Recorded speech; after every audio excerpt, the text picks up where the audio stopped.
여러분 반갑습니다. 오늘도 하나님께 나와서 함께 예배드리는 여러분을 예수님의 이름으로 축복합니다. 우리를 사랑하시고 기뻐하시는 주님께서 오늘도 우리에게 필요한 은혜를 베풀어 주시리라 믿습니다. 함께 기도하심으로써 오늘 예배를 하나님께 올려드리겠습니다. 존귀하신 하나님 아버지, 우리의 예배를 통해서 영광과 찬양을 받아 주시옵소서. 우리를 사랑하시는 그 품 안에 우리를 안아주시고, 그래서 주님과 함께하는 든든함으로 오늘 하루도 승리할 수 있도록 인도해 주시옵소서. 예수님 이름으로 기도합니다. 아멘. 네, 우리 함께 찬양하시겠습니다. 찬송가 202장 하나님 아버지 주신 책은, 우리를 사랑하시는 주님의 음성을 기뻐하면서 우리 함께 찬양합시다.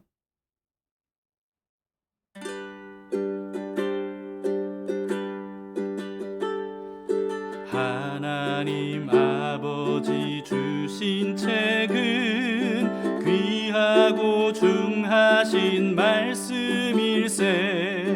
기쁘고 반가운 말씀 중에 날 사랑한단 말 참 좋도다.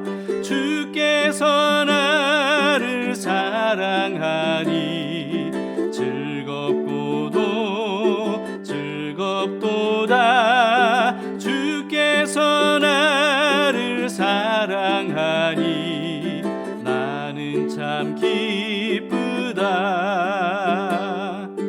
구속의 은혜를 저버리고 어긋난 딴 길로 가다가도 예수의 사랑만 생각하면 곧 다시 예수께 돌아오리.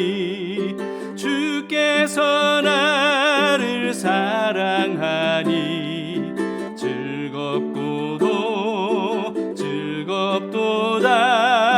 주께서 나를 사랑하니 나는 참 기쁘다.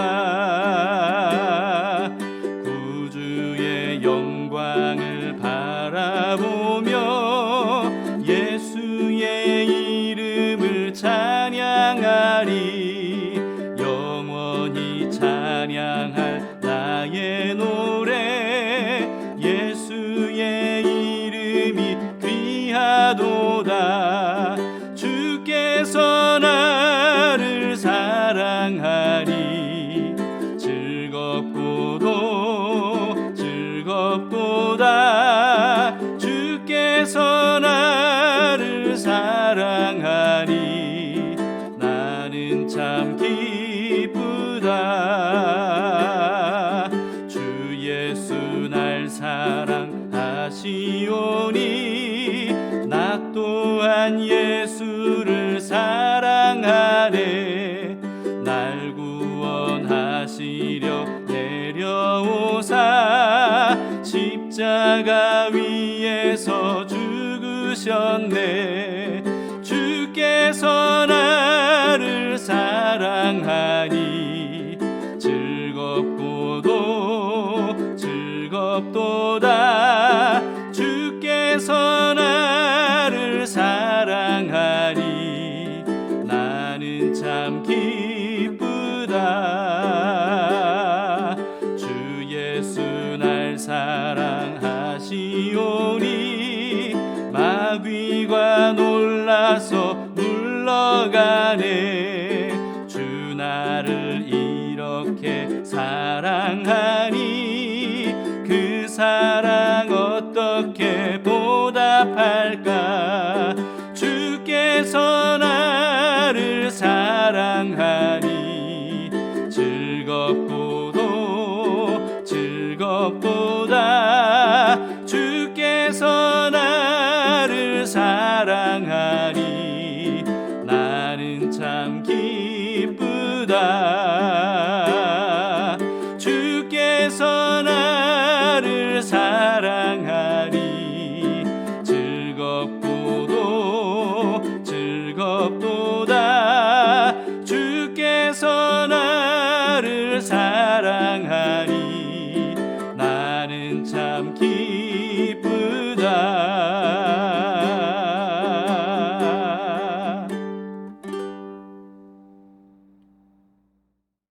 오늘 하나님의 말씀은 요한복음 7장 14절에서 24절 말씀입니다. 초막절에 뒤늦게 혼자 예루살렘으로 올라가신 예수님께서 성전에서 가르치시는 내용입니다. 이미 명절의 중간이 되어 예수께서 성전에 올라가사 가르치시니 유대인들이 놀랍게 여겨 이르되, 이 사람은 배우지 아니하였거늘 어떻게 글을 아느냐? 예수께서 대답하여 이르시되, 내 교훈은 내 것이 아니요 나를 보내신 이의 것이니라. 사람이 하나님의 뜻을 행하려 하면 이 교훈이 하나님께로부터 왔는지 내가 스스로 말함인지 알리라. 스스로 말하는 자는 자기 영광만 구하되 보내신 이의 영광을 구하는 자는 참되니 그 속에 불의가 없느니라. 모세가 너희에게 율법을 주지 아니하였느냐? 너희 중에 율법을 지키는 자가 없도다. 너희가 어찌하여 나를 죽이려 하느냐? 당신은 귀신이 들렸도다. 누가 당신을 죽이려 하나이까? 내가 한 가지 일을 행하매 너희가 다 이로 말미암아 이상히 여기는도다. 모세가 너희에게 할례를 행했으니 그러나 할례는 모세에게서 난 것이 아니오 조상들에게서 난 것이라. 그러므로 너희가 안식일에도 사람에게 할례를 행하느니라. 모세의 율법을 범하지 아니하려고 사람이 안식일에도 할례를 받는 일이 있거든. 내가 안식일에 사람의 전신을 건전하게 한 것으로 너희가 내게 노여워하느냐? 외모로 판단하지 말고 공의롭게 판단하라. 아직 때가 되지 않았다면서 가족들을 먼저 예루살렘으로 올려 보낸 예수님께서 뒤늦게 혼자 은밀하게 예루살렘으로 올라가셨습니다. 예루살렘에 모인 사람들은 여러 가지 목적으로 예수님이 예루살렘에 오셨는지를 확인하면서 찾아다녔습니다. 그 중에는 예수님을 죽이려는 유대인들도 있었습니다. 그런데 일주일간의 초막절 중에서 중간쯤 지났을 때 예수님께서 성전에서 모습을 드러내십니다. 14절입니다.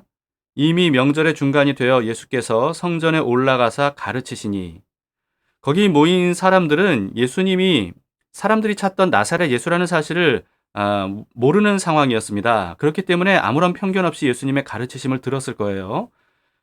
예수님의 가르치심에 사람들이 놀라워했습니다. 15절입니다. 유대인들이 놀랍게 여겨 이르되 이 사람은 배우지 아니하였거늘 어떻게 글을 아느냐 하니, 이 말씀은요, 글씨를 읽을 줄 아는 것에 대한 어떤 놀라움, 그런 게 아니고요, 학식에 대한 겁니다.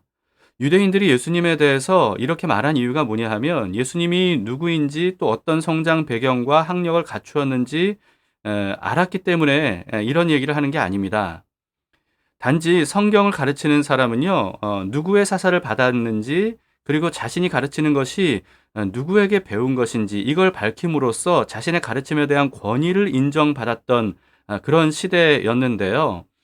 오늘날에도 어떤 사실을 전할 때 자신의 생각만이 아니라 유명하고 권위 있는 어떤 전문가가 이렇게 말했다라고 인용하면서 출처를 밝히면 그 출처와 그 전문가의 권위에 따라서 사람들이 받아들이는 게 달라지지 않습니까? 마찬가지입니다. 신약 시대에 최고로 존경받던 랍비는 가말리엘이라고 하는 사람이었는데요. 바울이 바로 가말리엘의 제자였거든요.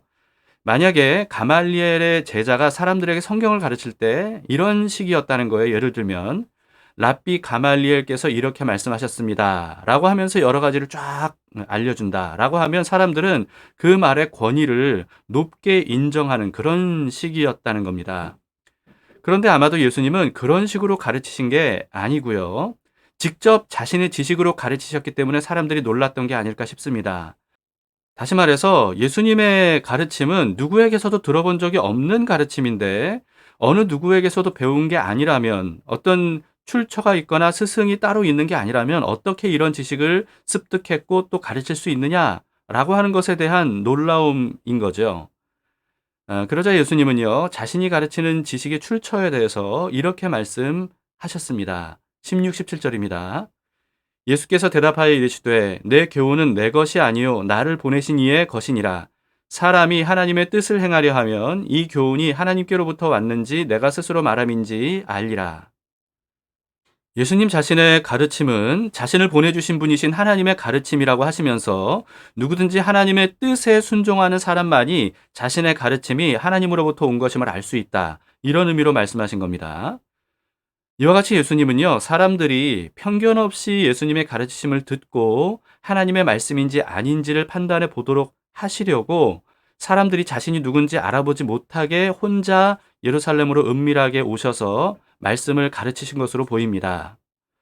그런데 예수님의 말씀은 예수님만이 아니라 어느 정도 우리에게도 해당이 된다고 생각합니다. 무슨 뜻이냐면 하나님의 말씀에 대해서 우리가 하나님께 직접 배워야 된다는 겁니다. 예수님께서 하나님 아버지께서 하시는 말씀을 전하는 것처럼 우리도 하나님 아버지께 먼저 배워야 된다라고 하는 거죠. 저는 예전에 이런 생각을 한 적이 있었습니다. 하나님께서 나를 직접 가르쳐 주시는구나. 이런 느낌이 들 때가 참 많았어요. 여러분 오해하지 마세요. 제가 무슨 직통 계시를 받는다거나 사람에게 어떤 성경에 대해서 말씀에 대해서 배운 적이 없다. 뭐 이런 의미로 말씀드리는 게 아닙니다. 저는 총신신대원에서 신학을 배웠고요. 그리고 여러 훌륭한 목사님들의 강의, 설교 이런 것들을 통해서 굉장히 많이 배웠습니다. 또 여러 신앙서적 이런 것들을 읽고 배웠고 또 배우고 있고요. 그런데 그런 수많은 배움 중에서 특별히 진리들을 깨닫게 되는 그런 순간들이 많았어요. 특히 그동안 배웠던 지식들을 기반으로 성경을 읽을 때 성경 구절 하나하나의 의미가 깨달아지는 어떤 그런 것들을 많이 경험하게 됐습니다. 어떤 경우에는 아무에게서도 직접적으로 이 말씀은 이런 뜻이고 어떤 진리가 이런 것이다 라고 이렇게 직접적으로 배운 적이 없는 것임에도 불구하고 어느 순간 그게 깨달아지는 경우가 있습니다. 뭐 저만 그러겠습니까? 많은 사람들이 그럴 텐데 그런데 나중에 알고 보니까 어떤 권위 있는 또 유명한 신학자나 목회자도 제가 생각했던 그런 것과 똑같은 말을 하는 똑같은 글을 쓴 어떤 이런 것들을 뒤늦게 발견하고 굉장히 반가워하는 일들이 참 많이 있었습니다. 그럴 때 저는 하나님께서 저를 직접 가르쳐 주셨다. 이렇게 생각을 하게 되는 거죠. 그런데 저만 그런 게 아니고요. 누구나 그럴 수 있음을 성경이 우리에게 알려주고 있습니다. 요한일서 2장 27절에서 이렇게 말씀하고 있는데요. 너희는 주께 받은 바 기름 부음이 너희 안에 거하나니 아무도 너희를 가르칠 필요가 없고 오직 그의 기름 부음이 모든 것을 너희에게 가르치며 또 참되고 거짓이 없으니 너희를 가르치신 그대로 주 안에 거하라. 이 말씀은요, 문자 그대로 아무에게도 배울 필요가 없다 이런 뜻이 아닙니다. 그렇게 오해하지 마시기 바랍니다. 만약에 그런 뜻이었다면요, 요한이 이 요한일서도 써서 가르칠 필요가 없었을 겁니다. 이 말씀은요, 성도들을 미혹하는 거짓 교사들을 경계해야 된다라고 하는 내용 중에 나오는 말씀이거든요. 즉, 누군가가 사도들이 전한 복음과 다른 복음을 가르치더라도 사도들이 전한 복음이 진리라는 사실을 성령님께서 깨닫게 해주지 않으셨냐는 거예요. 그렇기 때문에 사도들이 전한 복음과 다른 복음을 전하는 경우에 그것은 그냥 다른 복음이 아니라 가짜 복음이다, 거짓 복음이다 라고 하는 것이고 거짓 사도들, 거짓 선지자들이 가르치는 것이다. 이렇게 분별할 수 있어야 된다는 겁니다. 그러므로 성령님께서 깨닫게 해주신 것과 다른 것을 가르치는 사람에게는 배울 필요가 없다라고 하는 그런 의미로 봐야 되는 거죠. 여러분 이와 같이 성령님께서 사도들이나 여러 믿음의 사람들을 통해서 들은 것, 배운 것 이런 것들을 통해서 성령님의 가르치심, 깨닫게 하심이 있다라고 하는 겁니다. 이거는 그냥 사람들의 말을 듣고 지식적으로 배운 것과 다른 거죠. 성령님께서 직접 우리에게 가르쳐 주신 것이라고 볼 수가 있는 겁니다. 히브리서 8장 10절에서 11절은 이렇게 말씀하고 있는데요. 또 주께서 이르시되 그날 후에 내가 이스라엘 집과 맺을 언약은 이것이니 내 법을 그들의 생각에 두고 그들의 마음에 이것을 기록하리라. 나는 그들에게 하나님이 되고 그들은 내게 백성이 되리라. 또 각각 자기 나라 사람과 각각 자기 형제를 가르쳐 이르기를 주를 알라 하지 아니할 것은 그들이 작은 자로부터 큰 자까지 다 나를 알미라. 무슨 뜻이냐면요. 하나님과의 올바른 관계가 형성이 되면 그러면 하나님에 대해서 누군가에게 배울 필요가 없이 누구나 다 하나님이 어떤 분이신지를 알게 될 것이다 라고 하는 그런 뜻입니다. 왜냐하면 하나님께서 직접 가르쳐 주실 것이기 때문이라는 거죠. 그 말씀을 실행하시려고 하나님께서 성령님을 우리에게 보내주셨습니다. 예수님은 성령님께서 어떤 일을 하시는지 이렇게 말씀을 하셨습니다. 요한복음 14장 26절인데요. 보혜사 곧 아버지께서 내 이름으로 보내실 성령, 그가 너희에게 모든 것을 가르치고 내가 너희에게 말한 모든 것을 생각나게 하리라. 네, 성령님께서 오시면 성령께서 직접 우리를 가르쳐 주실 것이고 우리가 직접 진리를 깨닫게 해 주실 것이다 라고 하는 말씀입니다. 그러므로 목회자나 신학자뿐만 아니고요. 예수님을 통해서 하나님의 자녀가 된 사람이라면 누구나 다 성령님을 통해서 진리를 배울 수 있다는 이 사실을 여러분 믿으시기 바랍니다. 그리고 그렇게 배운 진리는요. 독자적인 진리가 아니라 모든 믿는 사람들과 통하는 진리입니다. 성령님은 한 분이시기 때문에 각 사람이 각각 성령님께 배웠다 할지라도 모든 그 가르침에 대해서 통일되죠. 모순되지 않습니다. 만약에 명백하게 모순되는 그런 내용이라면 반드시 성경을 통해서 규명을 해야 됩니다. 어느 쪽이 맞는지. 그런데 성령님께서 가르치신다는 것에 대해서 또 이런 식으로 오해를 해서는 안 됩니다. 성령님께서 가르쳐 주실 거니까 성경을 읽거나 연구하지 않아도 되고 그냥 열심히 기도만 하면 된다. 여러분, 이런 뜻이 전혀 아닙니다. 근데 의외로 이렇게 생각하시는 분들이 좀 계신 것 같더라고요. 오히려 그 반대입니다, 여러분. 성경을 열심히 읽고 연구해서 성경의 지식이 갖춰질수록 성령님께서 더 많은 진리를 가르쳐 주시고 직접 우리가 배울 수 있다라고 하는 거죠. 예수님께서도 성령님에 대해서 뭐라고 말씀하셨다고요?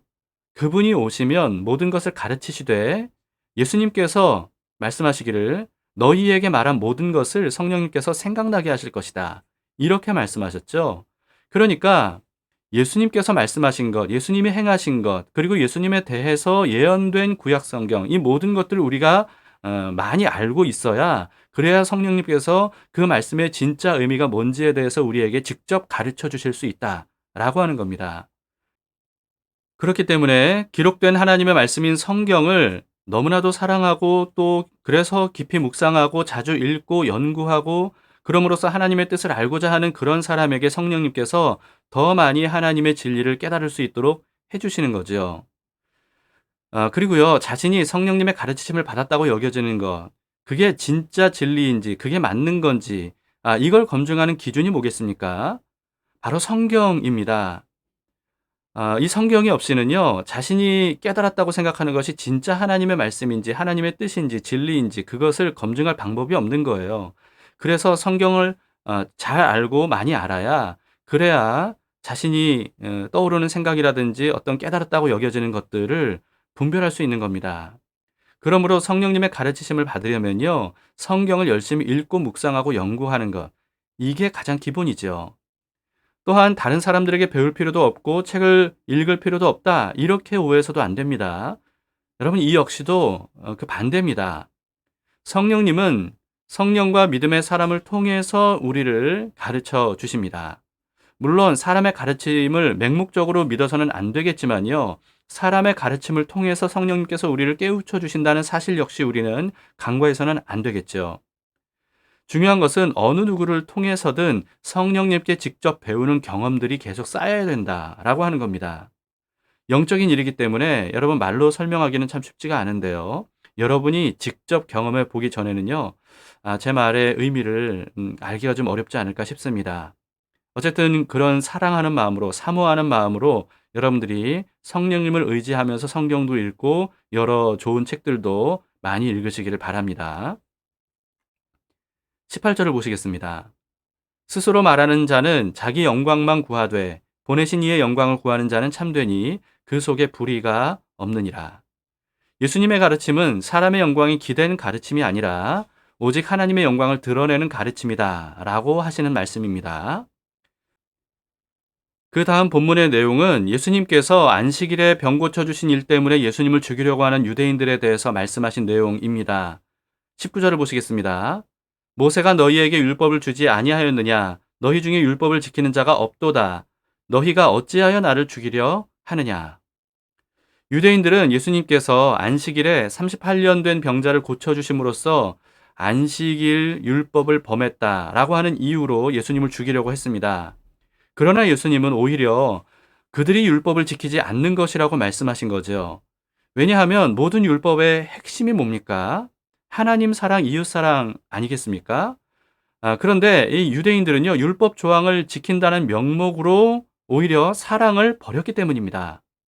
아무리 율법의 조항들을 완벽하게 조항대로 지켰다 할지라도요, 사랑이 없으면 사실은 율법을 전혀 지키지 않은 것과 마찬가지죠.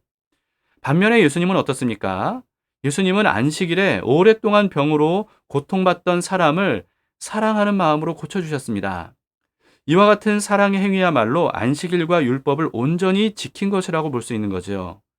그런데 유대인들은 오히려 예수님께서 율법과 안식을 범했다고 하면서 죽이려고 했던 겁니다.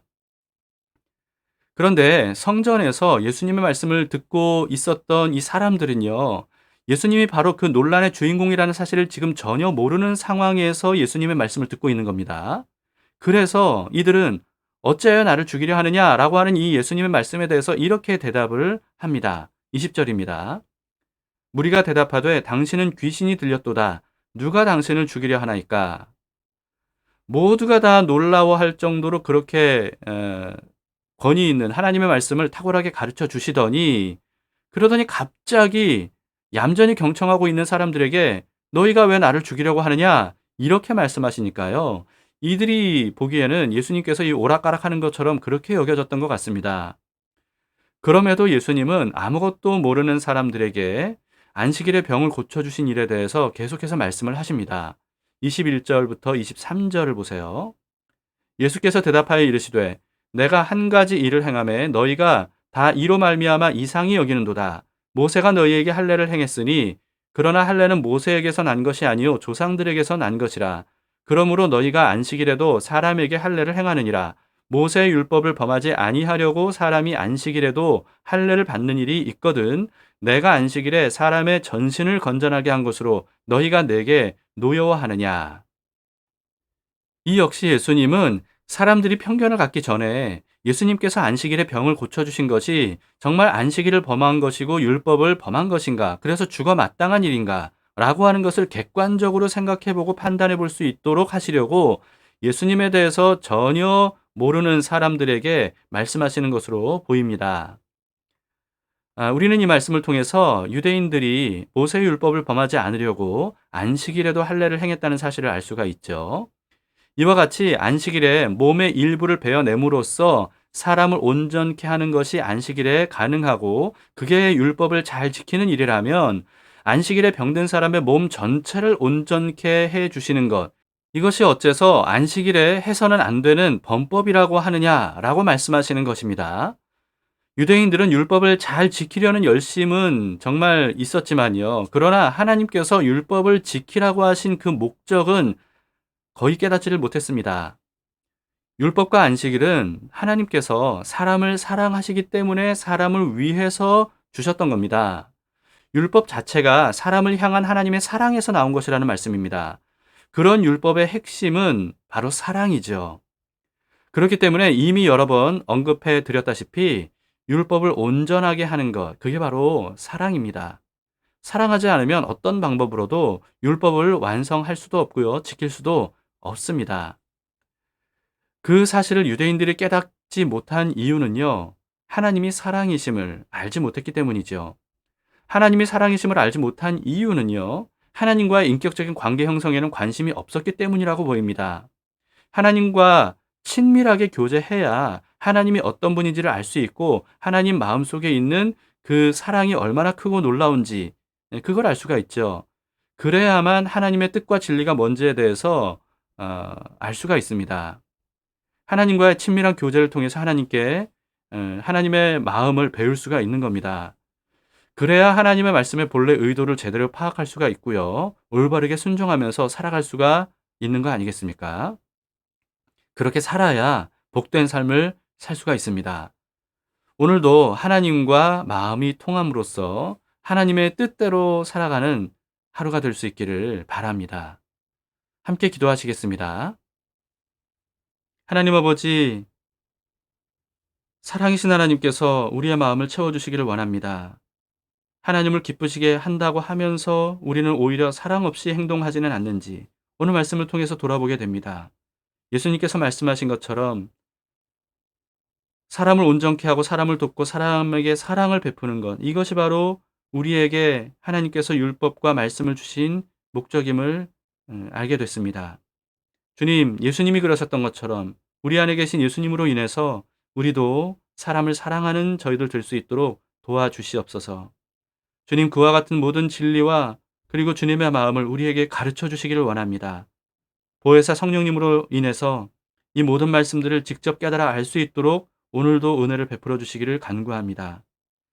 오늘 하루 주님과 함께 동행하길 원하오니 주님 손 붙잡고 주님의 인도하심을 따라 잘 살아갈 수 있도록 인도해 주시옵소서. 예수님 이름으로 기도합니다. 아멘. 네, 여러분 말씀을 생각하시면서 오늘 하루도 예수님께 마음과 생각을 다 맡기시고 주님의 인도하심, 말씀의 인도하심, 성령의 인도하심을 따라 살아가실 수 있기를 바랍니다. 임마누엘 예수님께서 오늘도 우리와 함께 하십니다.